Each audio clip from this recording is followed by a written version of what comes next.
Bank লুটের টাকা গেছে ক্ষমতাচ্যুত স্বৈরাচার শেখ হাসিনার মেয়ে সাইমা ওয়াজেদ পুতুলের প্রতিষ্ঠিত সূচনা ফাউন্ডেশনের ব্যাংক হিসাবে। গত সরকারের মেয়াদে ব্যাংক দখল করে যারা অর্থ লুটপাট করেছে তাদের মধ্যে S Alam group, Beximco group, PK Haldar Suchona ফাউন্ডেশনে টাকার যোগান দিয়েছে।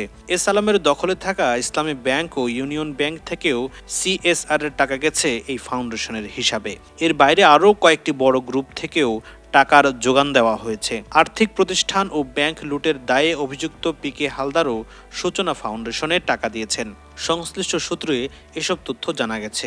সূত্র জানায়, গত 5 আগস্ট আওয়ামী লীগ সরকারের পতনের পর সাবেক স্বৈরাচার প্রধানমন্ত্রী শেখ হাসিনা সহ তার পুত্র, কন্যা, বোন ও তার ছেলে মেয়ে সহ সরকারের ঘনিষ্ঠদের বিরুদ্ধে তথ্য সন্ধানে নামে বিভিন্ন সংস্থা। এতে তাদের নামে বেনামে ব্যাপক দুর্নীতি ও টাকা পাচারের চিত্র বেরিয়ে আসতে থাকে।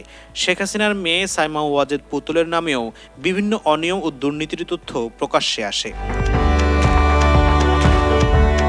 দুর্নীতি দমন কমিশন দুদক পুতুলসহ শেখ পরিবারের 6 সদস্যের বিরুদ্ধে তথ্য গোপন করে রাজুকের পূর্বাচল প্রকল্পে প্লট নেওয়ার অভিযোগে মামলা করে। পুতুলের সূচনা ফাউন্ডেশনের অনিয়মও তদন্ত করছে সরকারের একাধিক সংস্থা। এর মধ্যে বাংলাদেশ আর্থিক গোয়েন্দা ইউনিট BFIU সূচনা ফাউন্ডেশনের ব্যাংক হিসাব জব্দ করেছে। একই সঙ্গে প্রতিষ্ঠানটির হিসাবে সব ধরনের লেনদেনের তথ্য চেয়েছে। ইতিমধ্যে ব্যাংক ও আর্থিক প্রতিষ্ঠানগুলো ওইসব তথ্য BFIU-তে পাঠিয়েছে। BFIU সেগুলো সমন্বয় করে একটি প্রতিবেদন তৈরি করেছে। প্রতিবেদন থেকে পাওয়া তথ্যে দেখা যায়, 2014 সালে প্রতিষ্ঠা করা হয় সূচনা ফাউন্ডেশন। এর প্রতিষ্ঠাতা ও চেয়ারম্যান সাইমা ওয়াজেদ পুতুল। মানসিক প্রতিবন্ধী ও অটিজমে আক্রান্তদের সহায়তা করাই ছিল এর অন্যতম কাজ।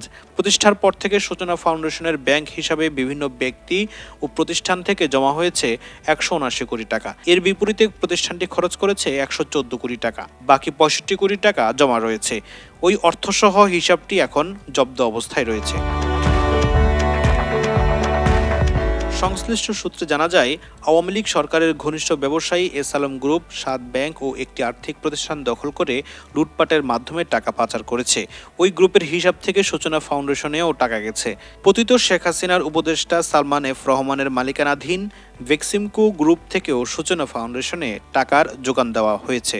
এস আলম গ্রুপের দখলে থাকা ইসলামী ব্যাংক ও ইউনিয়ন ব্যাংক থেকে সিএসআর এর টাকা গেছে সূচনা ফাউন্ডেশনের হিসাবে। আর্থিক প্রতিষ্ঠান ও ব্যাংক লুটের দায়ে অভিযুক্ত পিকে হালদার, তিনি আমানতকারীদের অর্থ লুটের পাশাপাশি দেশ থেকে টাকাও পাচার করেছেন। দেশ থেকে পালিয়ে এখন ভারতের জেলে রয়েছেন। পিকে হালদারও এই ফাউন্ডেশনে টাকার যোগান দিয়েছেন। এর বাইরে আরও কিছু ব্যক্তি ও প্রতিষ্ঠান ওই সংস্থাটিতে টাকার যোগান দিয়েছেন বলে জানা গেছে। এদিকে ব্যাংকের সিআর-এর টাকার একটি অংশ সূচনা ফাউন্ডেশনের পাশাপাশি আওয়ামী লীগের গবেষণা সেল, centre for research and information CRI bank হিসাবেও গেছে। সংস্থাটির ব্যাংক হিসাব জব্দ করা হয়েছে। এছাড়াও আন্তঃব্যাংক মোবাইল ফাইন্যান্সিয়াল সার্ভিস লেনদেন পরিচালনার জন্য গঠিত বিনিময় নামে যে প্ল্যাটফর্মটি রয়েছে তার নেপথ্যের মালিকানা ছিল সাবেক প্রধানমন্ত্রী শেখ হাসিনার ছেলে সজীব ওয়াজেদ জয়।